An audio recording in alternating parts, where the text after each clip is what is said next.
Welcome po dito sa inyong favorite na kasama tuwing Sabado. Yes, and of course, it's now time na makilala natin ang day off winner natin this week.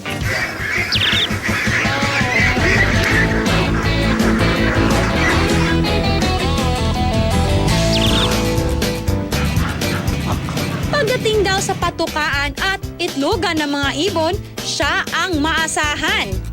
Basta usapang itikan at bibihan, siya ang number 1. Ako si Ernest Piglipa, the best sa pag-iitik.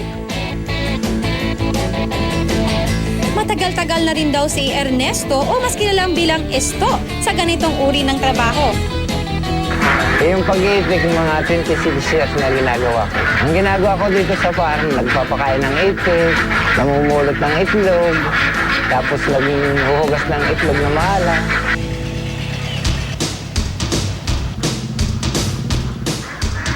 Para sa kanya, ang pag-aalaga ng mga itik is as easy as 1, 2, 3. Titingin-tingin ka lang, mamukha ng pagpapakain, kung gaano karami, kung anong oras. Kasi para sa akin, maginhawa yung katawan ko din sa pag-iitik.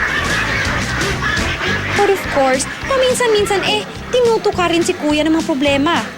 Pamukha ng ganitong naulang, kailangan nakasip yung itik natin para huwag silang mabasa. Kasi pag mababasa yan, nanlulugong sila.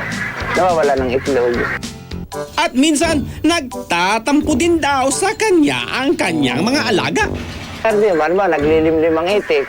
Pag kinuha mo ang itlog nun, hahabulin ka nun. Parang ayaw ipakuha yung itlog nung gayon. Pero para kay Kuya, hard work has its own reward lalo na pag nakikita niyang malulusog ang mga itik niya. Kaya naman isa siya sa mga pinagkakatiwalaan dito sa kanilang farm. Through thick and thin, kasama namin si Sto. Lahat ng klase ng trabaho nagagawa niya dito. Walang reklamo.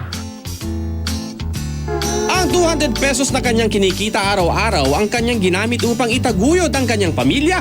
Aba Kuya Esto, ikaw na talaga. At ngayon, may sarili na ring pamilya ang kanilang anak. Sila na lamang ng kanyang asawa ang magkatuwang sa buhay. Yee! Ang sweet! By the way, ito yung third challenge natin, sister. Oh gosh, I can do this, and I'm gonna prove to my grandfather that I'm the deserving heir. Hala, sige. Bahala ka dyan. Halika na, simulan na natin ang game, ang challenge.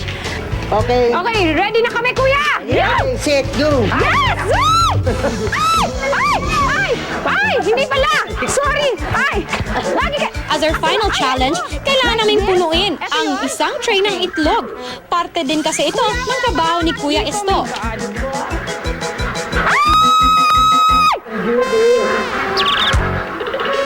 Ganyan.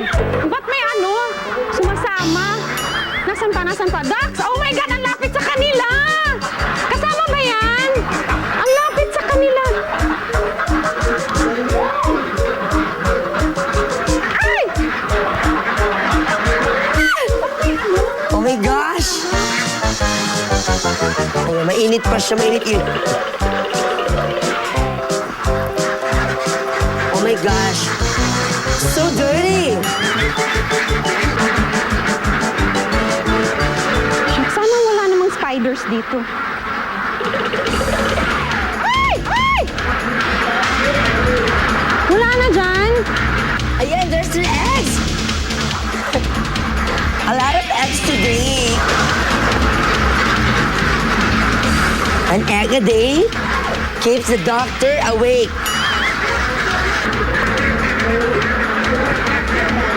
Kala ko egg, hindi pala. Mali. Ay, my God, Mama! Kulang yung egg!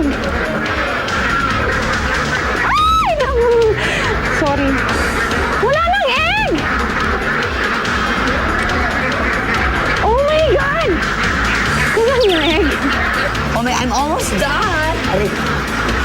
Plus extra egg. Let's go!